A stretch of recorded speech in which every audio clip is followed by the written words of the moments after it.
Welcome to Trailer Teardowns. We are back with another Quick Takes episode where we blast through a batch of movies coming at you this Friday, February 13th. Friday the 13th.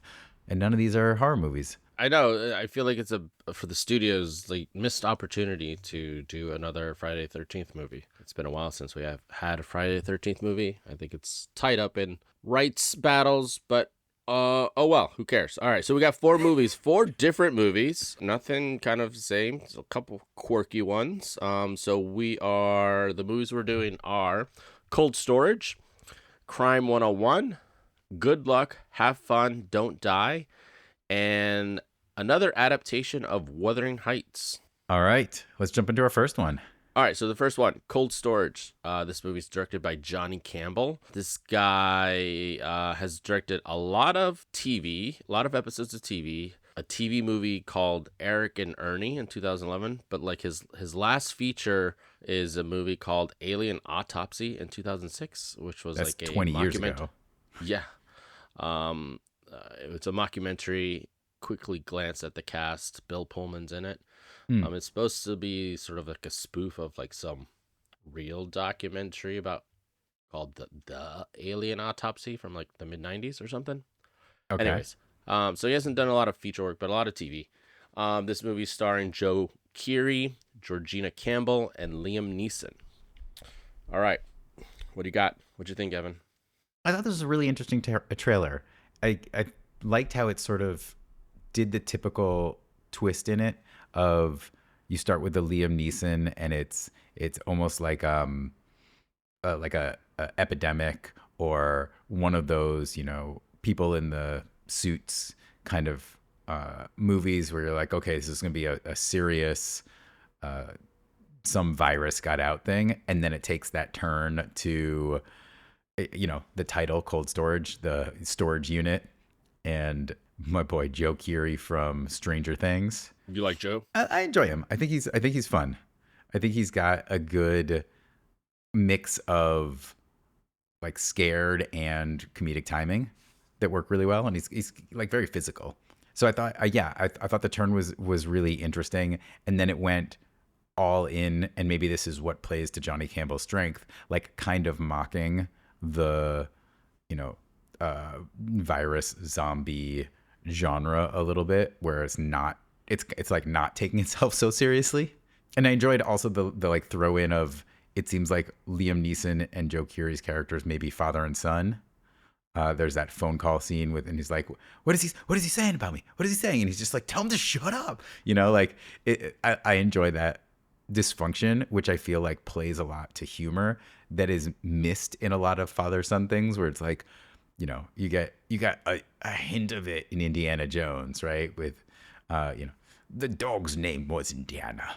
I feel like Indiana Jones does a good job of it. Yeah, it does. It does. I think but it's rare, yeah. And I think it works really well in Indiana Jones, and to their credit.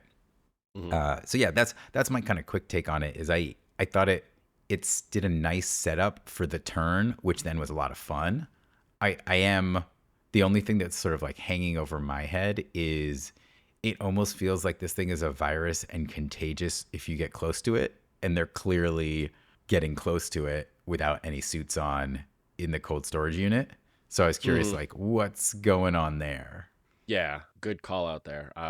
There was like the first person who looks like who gets infected and she explodes. And yeah, I mean, the way they cut it, it looks like they're reacting off her exploding, but they could be in two different spaces. That could be two different scenes. Yeah.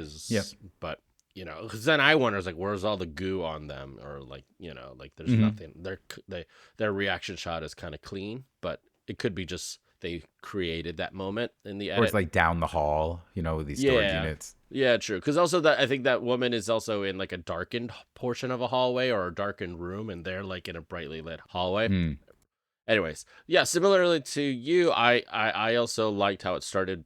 It briefly starts out like this serious outbreak, end of the world type movie, but then it quickly adjusts its tone once you see Joe Keery with his like blonde hair and like the techno music is driving the trailer, and then it's like all quick cuts and jokes sprinkled about, and then just the sort of the over the top gratuitous exploding heads And I and think that they do a bodies really in the good job of that visual. Like this is clearly, it's not like a gore porn. It's like you know, as you said, like outbreak, exploding body or head thing for the humor.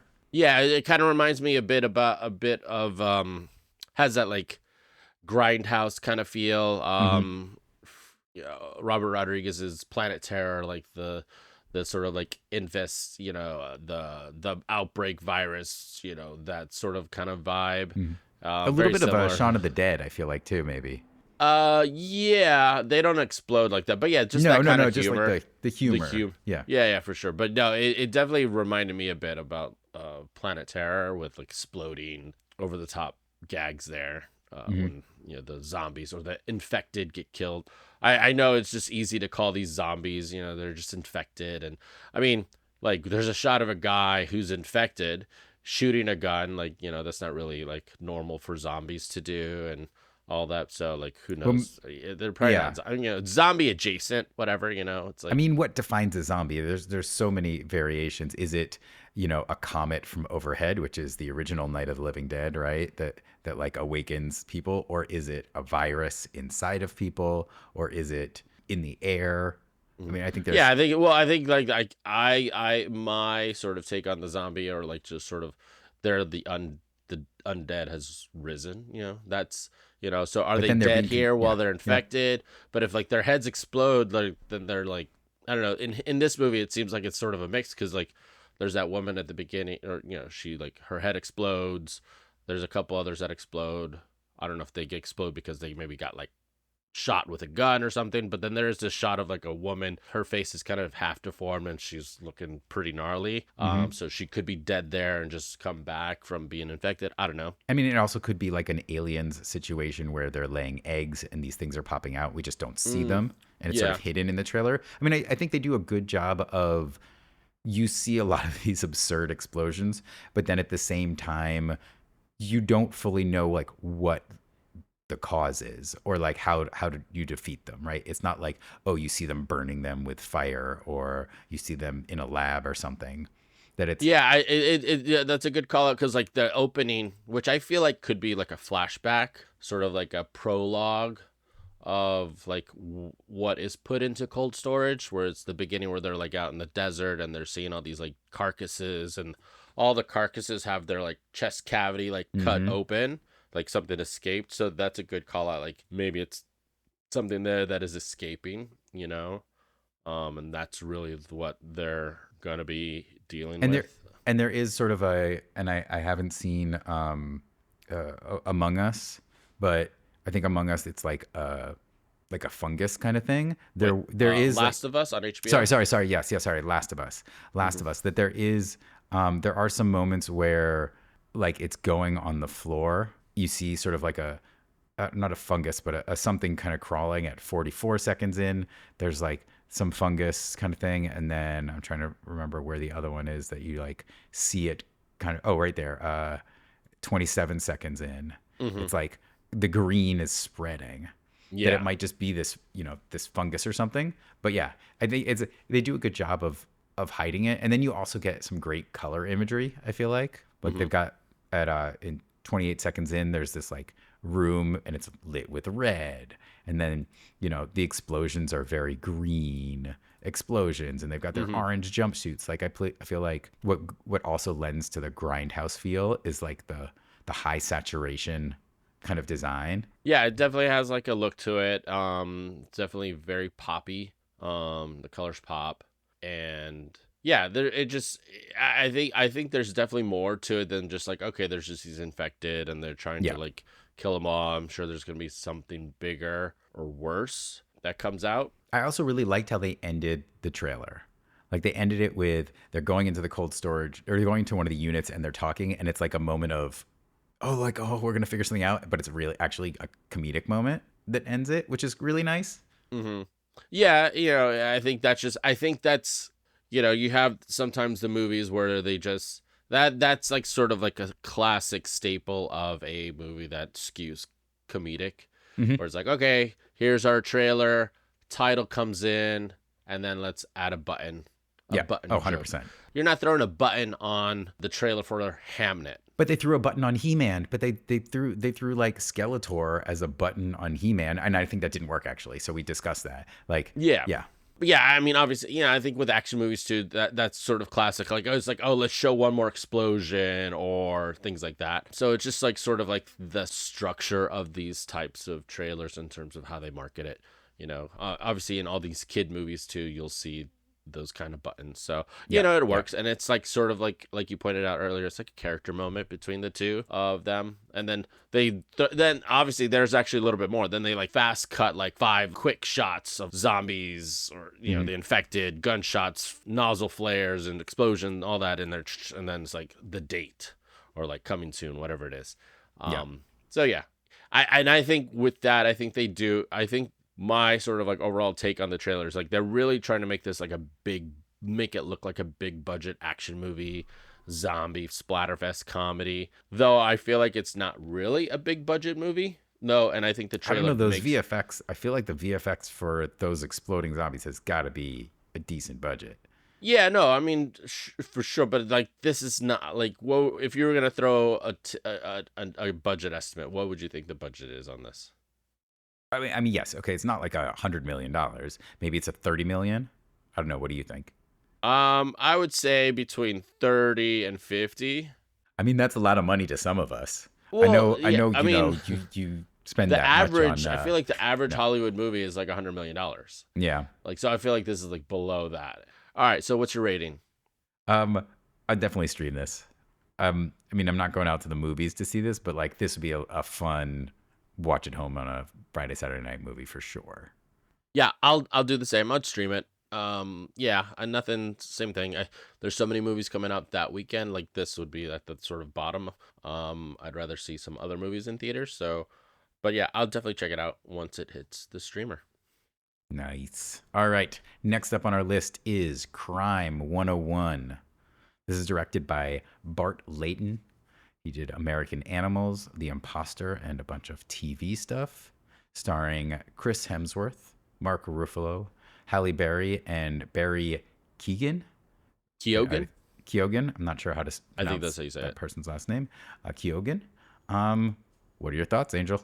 I know we're gonna have a lot of similar thoughts in here. I feel like, the trailer shows a lot. Mm-hmm. There was no teaser for this, and this is a movie that I feel like doesn't need a teaser.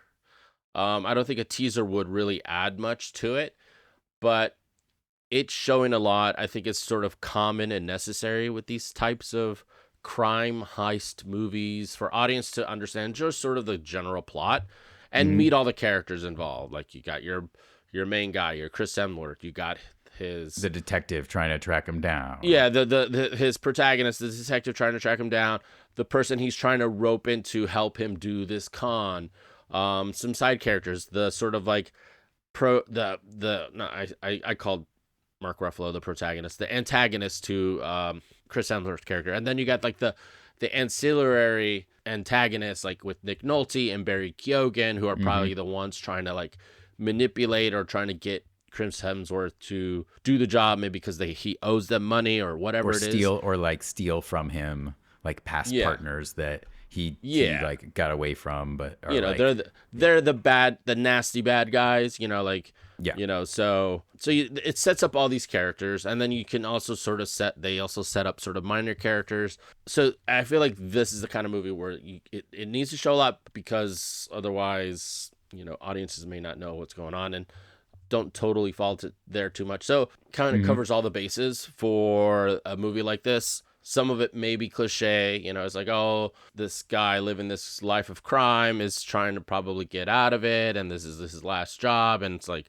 I mean, is he trying someone's to get out of it though? Because there is that moment. someone's asking him like, when do you know when it's enough? Who knows? I And feel like, like I feel like I mean he says he's gonna get out on the next job, and it's always the next job. Like it's never. I don't know.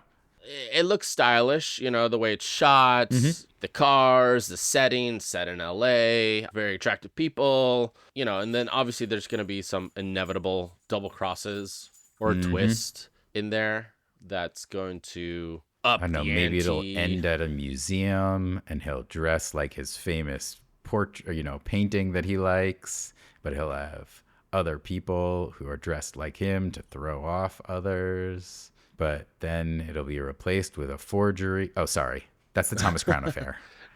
which they reference. Yeah. I mean, I think I'm glad they referenced the Thomas Crown Affair because that's what this movie very much feels like. I mean, it's the thief and makes a deal with the insurer and he's gonna make a lot of money and probably has all these fancy expensive things. I don't know. This feels like almost like a remake to me that I don't know if we need, but I love these actors, so I think it's interesting. I didn't get a sense from the trailer, and tell me if you did, that there's like much different than the Thomas Crown Affair for this, other than Mark Ruffalo's character. Mark Ruffalo played a good detective in Now You See Me, but like it almost feels very similar to that, like a very smart guy who's trying to get this. There's that. I do like that one moment in the trailer where it's clearly a scene where the mark for the watches or whatever is actually Mark Ruffalo, you know, pretending to be that character. So it's setting up some kind of showdown because you're like, oh, they're going to steal. But now the detective's actually in on it and it may be a sting.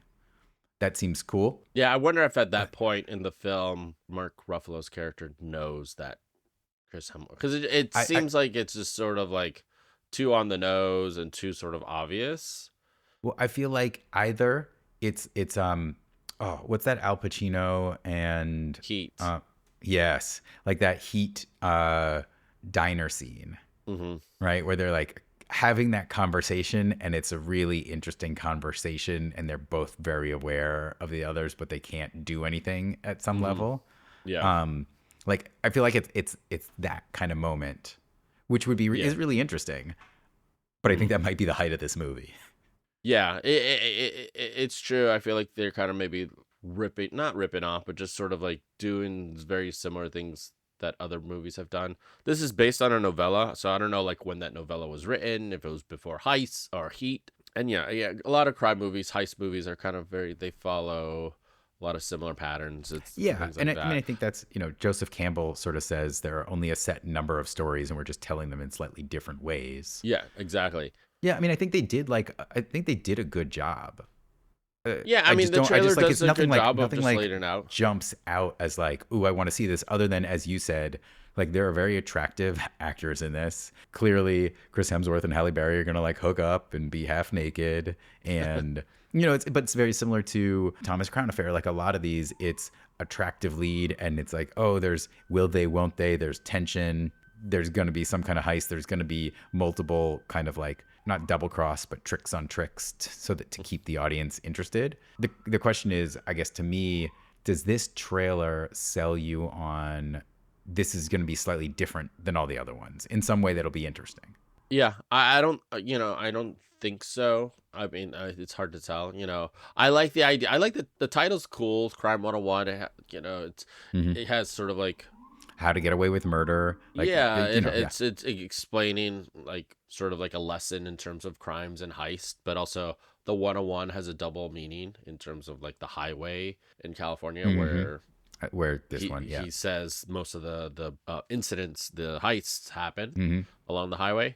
Going back, you referenced Heat, the movie Heat. Yep. Did you hear about this?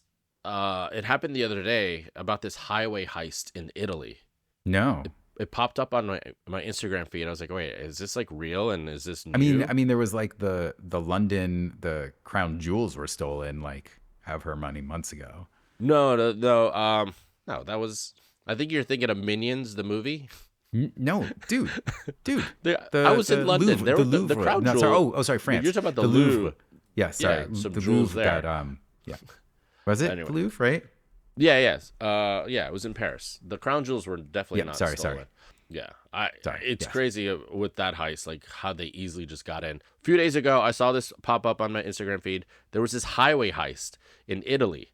There's video footage of like someone's cell phone video footage filming it. I was like, is this real? Are they doing like an Italian remake of Heat? It was real. Or the legit. Italian Job? The Italian Job, yes. But no, this looks straight up out of Heat. Oh, I'll send you armored the clip. van blown up on the motorway. Yes. Holy Are you moly. watching? Do you see the footage clip? It's a I'm short just I'm clip. just searching right now. Yeah, it's crazy. Huh. Crazy times. We are in crazy times. One thing I did like, and it's just I think it's just kind of like just the bad characters are always kind of like fun to watch. Mhm. Barry Keoghan, you don't really get much of his character, but his look and his like character vibe, although it's like very brief, he's like playing this like wannabe thug gangster white boy with like extremely bleached hair. I kind of like Yeah, that, yeah. and I'm curious to see what he does. I feel like he's gonna do some bad things, like maybe kill that woman that Mm. Chris Hemsworth's talking to about, like when she asks him like, oh, when do you know when to stop doing what you're doing and all that. I feel like Yeah, or kidnap like her, like yeah, yeah. yeah, and I feel They're, like I mean, they're clearly the wrench in the plans that are like unexpected. That, yeah. but everybody else already sees. Like we see it coming, and I think that's the advantage of the omniscient point of view, where you're Mhm. like, oh, we get to see this. We know there's history. What's gonna happen? Yeah. But I have zero worry that Chris Hemsworth is not going to succeed at the end. Like I just, it's But he's off what on some succeed to like. you? I mean, I think he's going to beat the double cross and get the things from the watches in the end, and he's going to make a lot of money, and you think Halle Berry got caught or something, and then they're going to be on some island, or he's going to pick her up from a boat or something like that. At the end, they're going to go off and get in their bikinis, and you know you want the sexy Chris Hemsworth and the sexy Halle Berry to get together at the end, and they will, Well, um, maybe the twist is that he's gay and he's not into and him and women. Mark Ruffalo will get together in the end, and we want to That's the see twist. that. That's the twist. All right. All right, am I doing my rating first? Yep, you're doing your rating first. Initially I said theaters just cuz like I like crime movies and Okay. um But after us ripping into it, I probably will see it in theaters, but not okay. rush to it. It's not an opening weekend for me. I'll catch it. I'll catch it in theaters if I Hmm. can. If not, it'll be on Amazon because it's an Amazon MGM movie, so it'll be on Amazon in like probably like 3 months. So, and then you can catch it if you're gonna stream it. So, what's your rating? Yeah, I mean, I think I'll probably stream it, but it'll be low on my list. It Mhm. won't be like, I need to see this. It'll be, oh, well, there's nothing else on, and I have this on my list, and I think it'll be amusing, so I'll watch it. All right, the next one we got is Good Luck, Have Fun, Don't Die. This movie is directed by Gore Verbinski, who directed the first three Pirates of the Caribbean movies. And he last directed A Cure for Wellness, and I believe that came out in 2016. So it's been 10 years since his Mm. last movie. This movie has a big cast. Some names include Sam Rockwell, Juno Temple, Haley Lou Richardson, and Michael Pena. So yeah, Evan, what did you think? I'm a big fan of this one actually. I like first of all, I love the title, like good luck, have fun, don't die. It's like very simple, kind of catchy, and also like what is this about? And then the trailer chooses the right moments, at least for me, to set it up.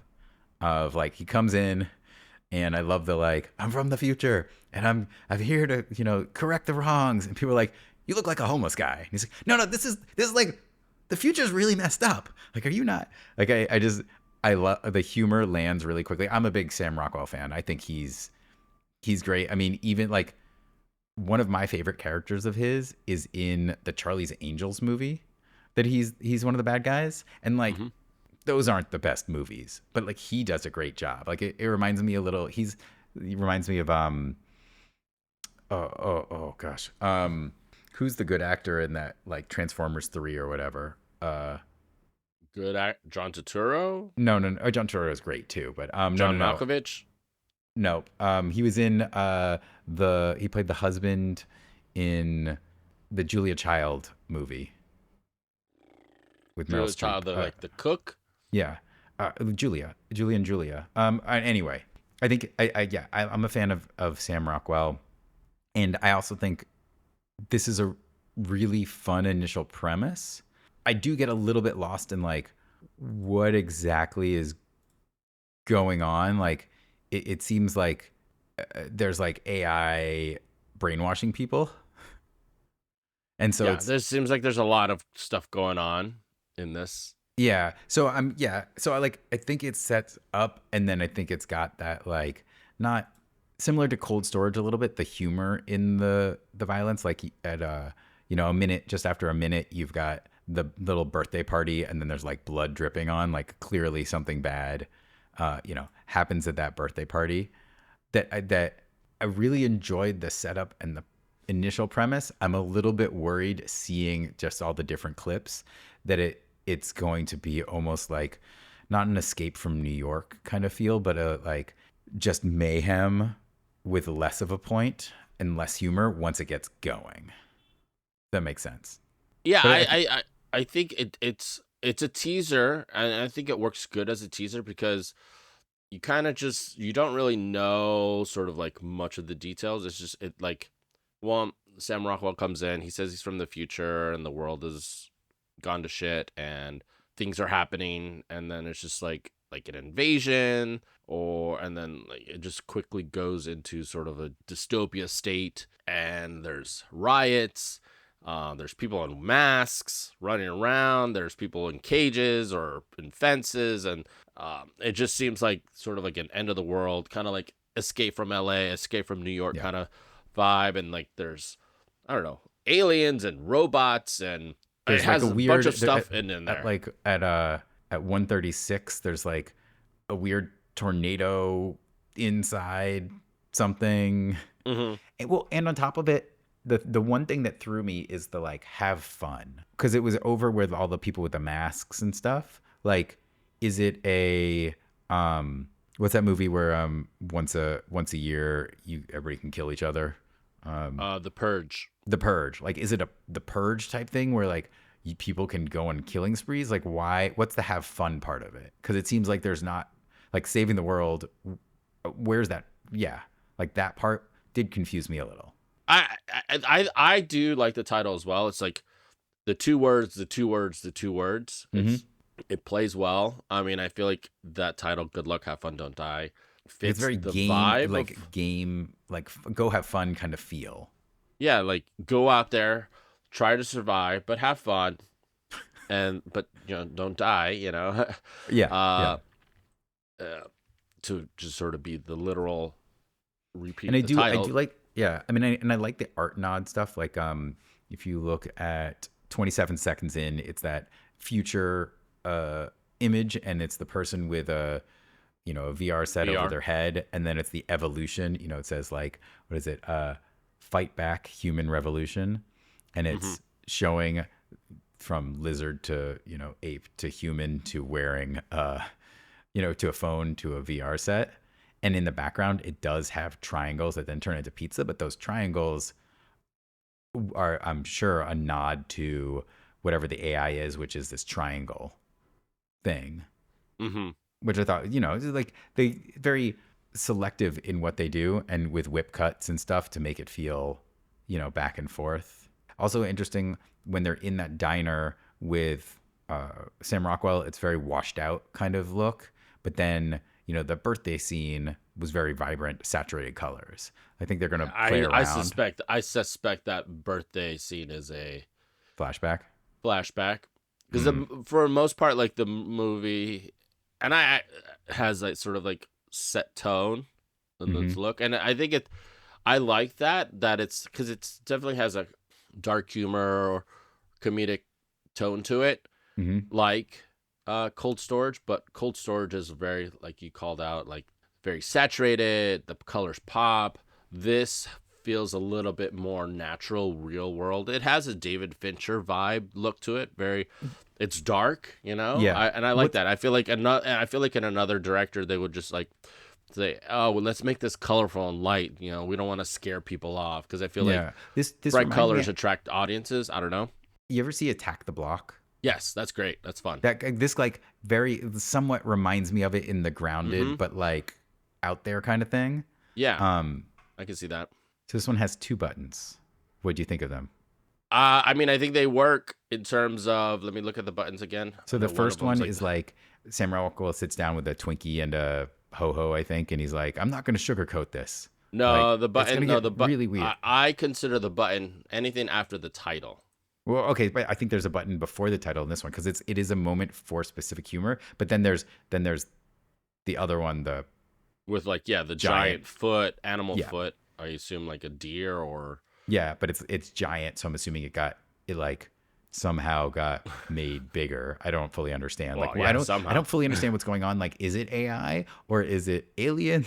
Like, I don't know. It seems like the teenagers are getting possessed with their phones and that yeah. triangle thing on their AI or whatever it And I is. assume the robots, like the little robot stuff that are creepy, are also AI just got into them. Yes, and there's so much, and what's kind of yeah, it doesn't give really much plot of away. It's just like Mm-hmm. there's like it calls back to the diner scene a lot. You know, it's sort of like built around that, and then it's like Mm-hmm.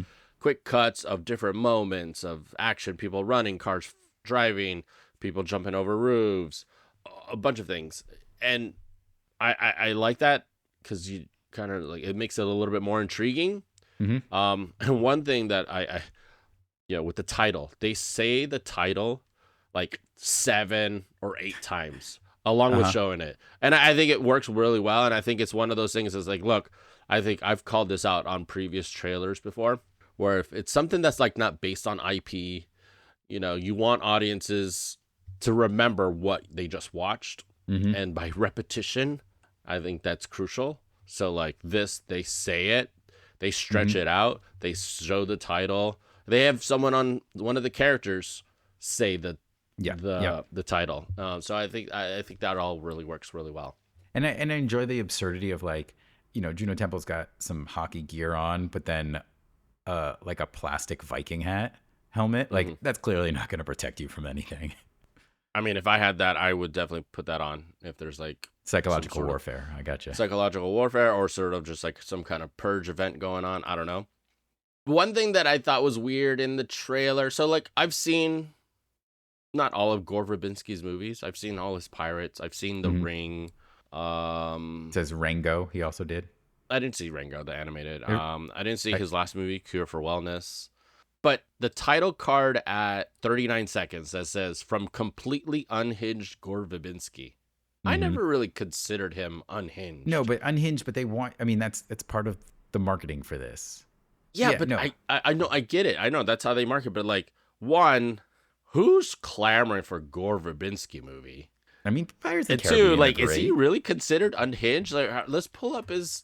It's but I think That's it's one thing I just gotta marketing. call out. It's here's the thing: I most gotta people call it don't out. know him as a director, so they can say whatever they want because this trailer is an ad for the movie, and they want people to think this movie is unhinged.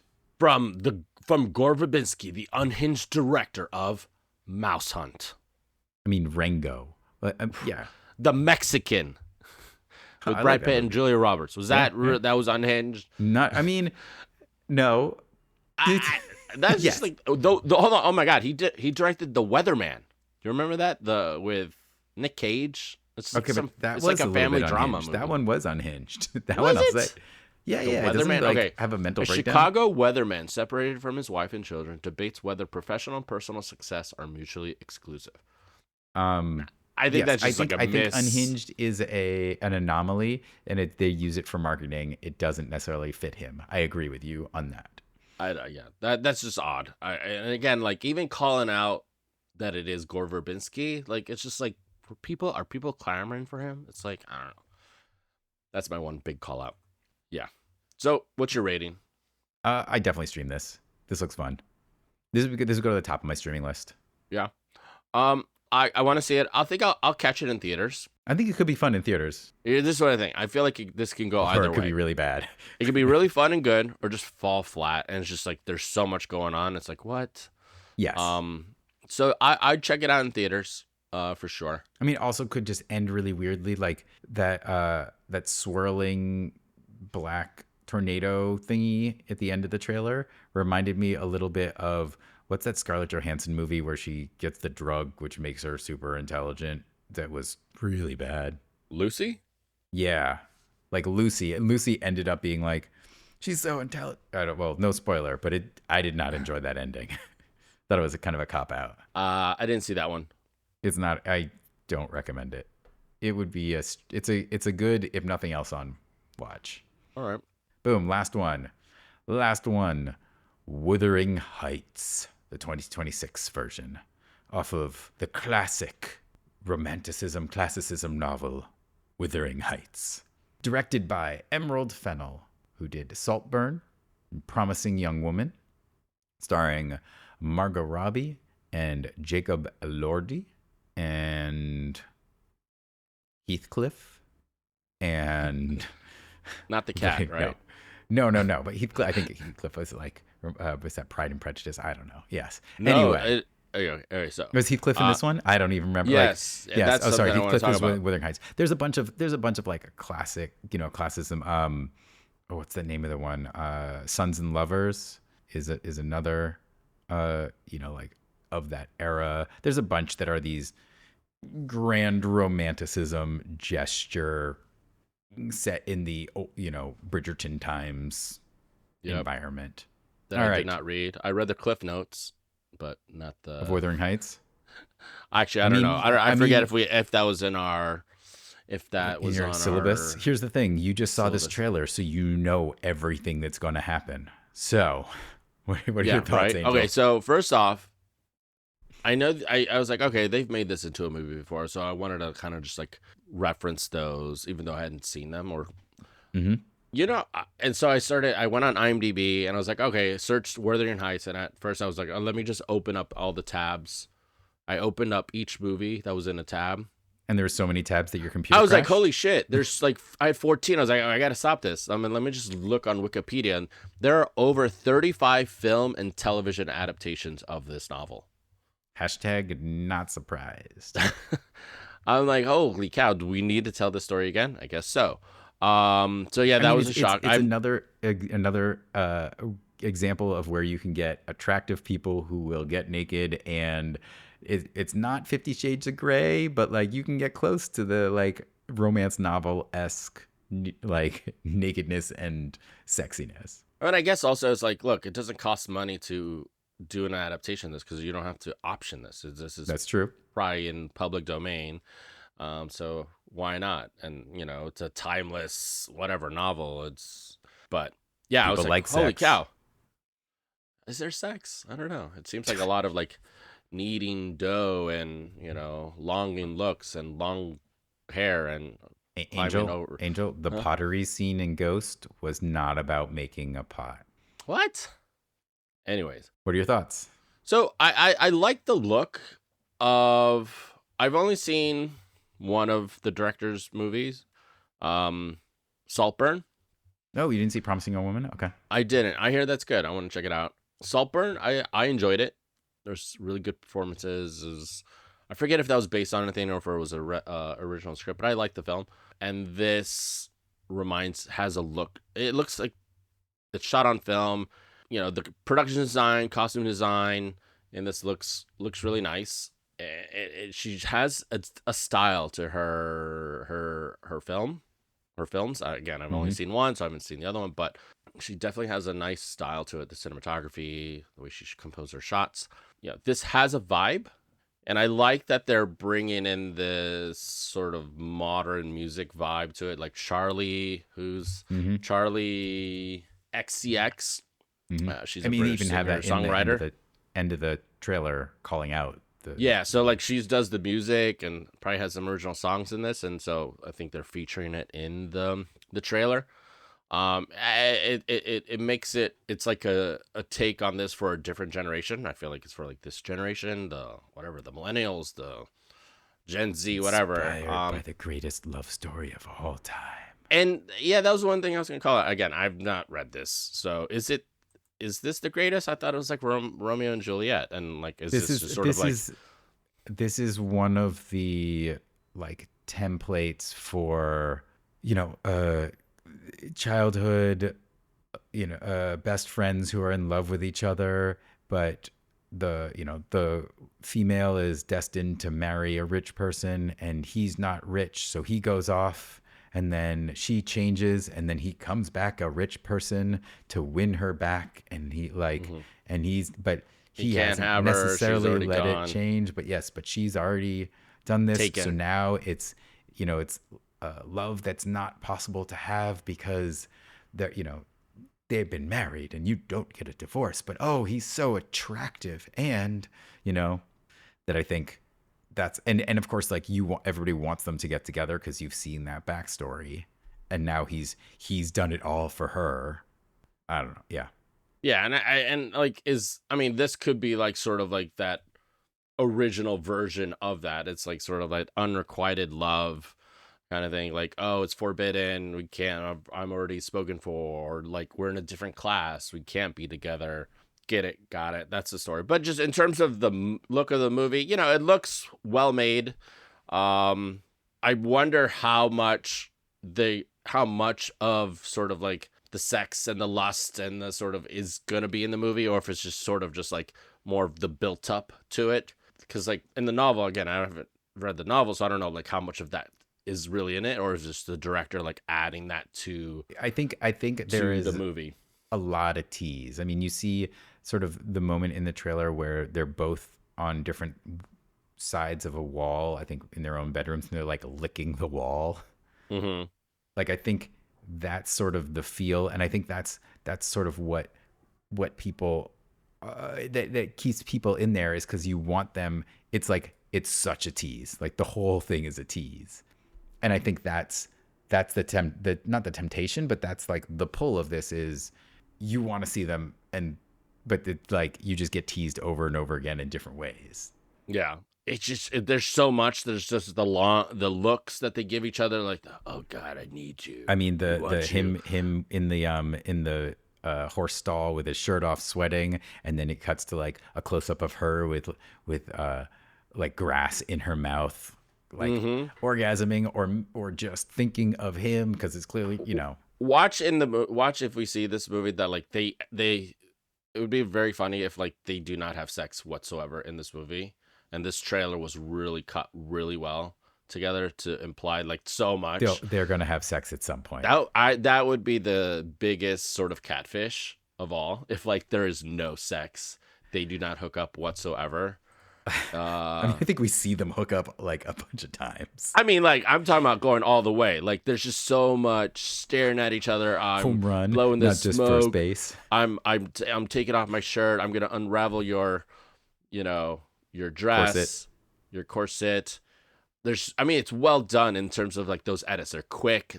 Those fleeting Mm-hmm. moments, those close ups of like, or even that. There's I shot at 2 minutes and 2 minutes. Like Robbie, she's up against the wall. She's like, Well, it's he's on the implied other there side that of it. like That's maybe where he's he's just licking like on the other going side. down on her from behind, but it's No, like no, no, no, no, probably she's probably because just you get stretching her calf. no, because he's on the other side at 2:14. He's shirtless from the other side, and then where is it? He's like licking the wall at some point from the other side. I like that there's really cross-cutting parallels of like her crying, and then there's a shot of like raindrops streaming down Mm-hmm. the window glass. So I have two interesting things that I wanted to bring up, just like Mm. small items. One, so the title at the end at 2:30 in, you've got like the title card, and it's Wuthering Heights. First of all, it's in quotation marks, and the background is like paisley. It's like a doily on a old table. I thought it was interesting, just like the Mm-hmm. background, but also that it's in quotation marks. I'm curious why. And then at 2:33, when it says original songs by Charlie XCX, underneath it says pre-order Wuthering Heights the album now. Like, it's like an ad for the album as part of it, which I just was like, is that where we are now?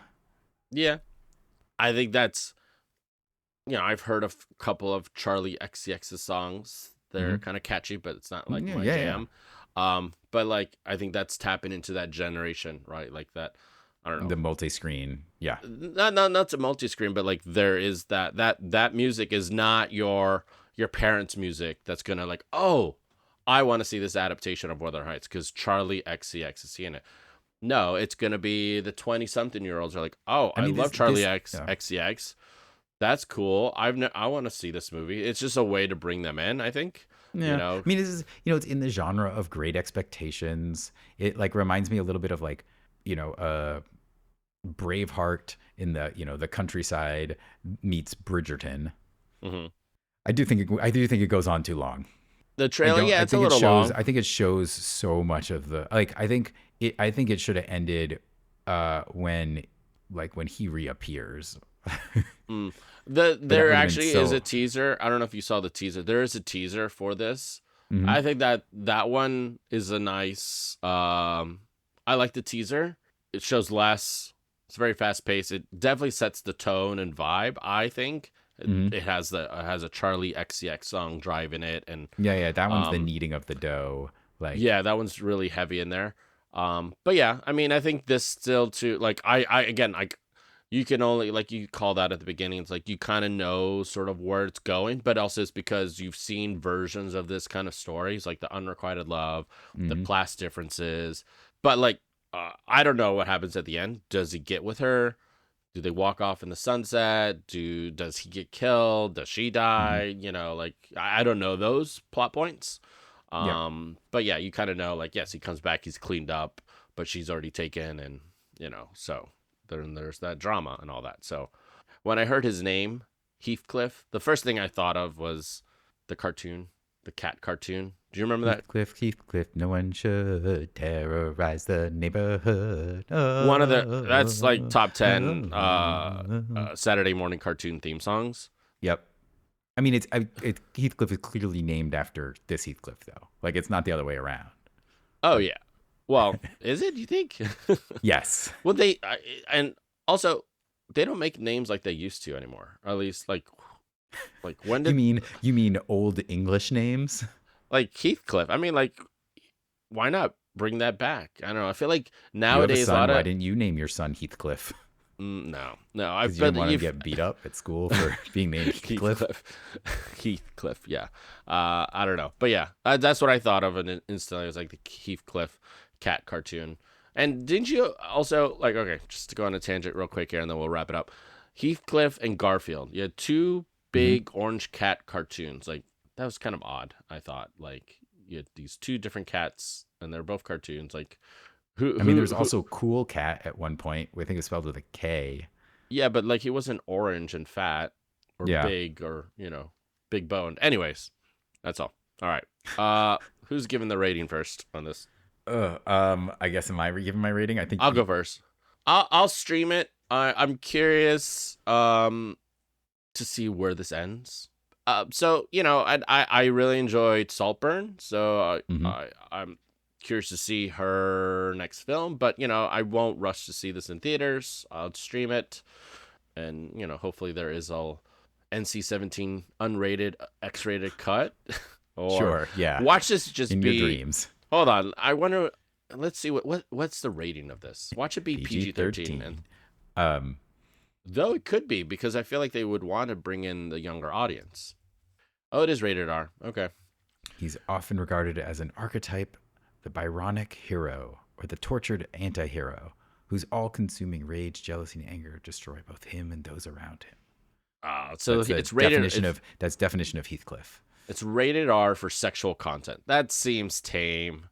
There's no nudity or graphic nudity. I feel like it's gonna be just a big cock tease I mean, it's a lot of corset push up and tight bra close-ups and just like sucking shots. each I mean, other's fingers, and that's I I don't know. mean that's what people that's what the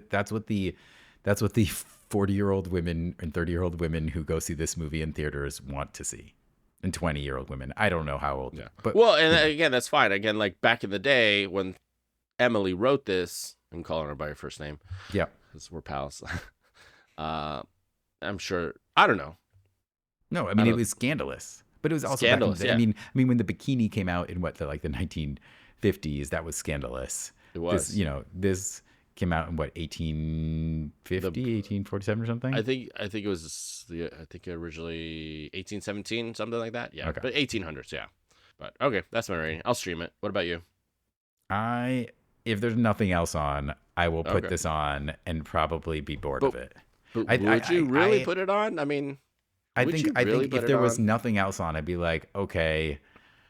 If I tell you, like, hey, you see a lot of Jacob Elordi's butt, are you like, okay, let me watch it?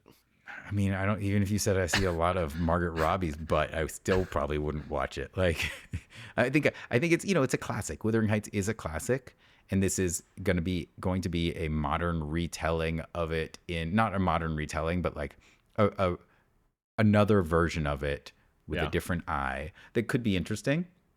Mm-hmm. I mean, Emily Bronte is a brilliant OG writer, so that's why a lot of the characters and the relationships endure. I just don't know if the 15th rendition of this is needed. 40th. It's the 40th one. No, well, I like I said at the Yeah, beginning, right. it's like there's over 35 film and TV adaptations. Oh, So yeah. yeah, So so yeah, it's a so like lot. it's I think it is it's enduring and people like these genres, so it's coming back, similar to Crime 101. Is this needed or is there another version that's also great? I mean, as you said, Margot Robbie's super hot. Jacob Elordi Super clearly hot, works out. tall. Like it's He's eating. He's eating people well. read romance novels not because they're new material, it's because they like that type of material. you Hmm. know People like horror movies not because everything is always a new idea, but it's just they like that genre and they enjoy it. Yeah. So, but yeah, I think if nothing else on, I would put this on. I don't know if I would finish it necessarily. Yeah, yeah. Would you be more? This is hypothetical, but would if this was a true modern adaptation, or If this sort of was like like Romeo and Juliet with Claire Danes and Leonardo DiCaprio, like modern retelling kind of feel of Romeo and Juliet. If it was that for Wuthering Heights, that I'd kind of check that out. adaptation, yeah, like Yeah, something where it's like, okay, it's modernized, it's set in the whatever, set in yeah, modern times, 90s, dude. 80s, I watched. 70s. I saw Romeo Must Die. Right, the Uh, Alia and Jet is it Li. Jet Li? Hmm. Like modern retelling of Romeo and Juliet. Like I like the modern because it does a Yeah. twist. Yeah, yeah, You I know, do too. I agree. I agree with that. Like, like what if this was like, I'm gonna go extreme. Like, what if it was set in the future, Wuthering Heights in the with future. set in the future You got with me there. I would stream robots, it. AI, or just creature. I don't know, just something like that. And like that's like different. I like that. Where it's like, okay, Yeah, let's put a twist on it, as opposed to like, okay, let's just I mean, redo the period and piece. there are. I wonder out of all those 35 adaptations, if any of them have attempted that, where it's like I don't think a so. I think modern. they do the classic. It's like The Great Gatsby is in this similar genre. I mean, different author, but it's guy who is in love with somebody but doesn't have money, so he goes and becomes a Mhm, bootlegger or whatever, and then comes back with money, trying to win back his love, but mhm. and has negative things happen. It's very different story arc, but like Yeah. similar basic concept. And I think Mhm. said like Joseph Campbell, I can't remember if there's how many, like 8 or 5. There's, they're basic stories that have different elements and, redemption or, unrequited love. Like it falls in one of those kind of categories. And so you're rooting for somebody and how is it going to turn out? Even if you know how it's going to turn out, how are they going to do it this way? Yeah. Cool.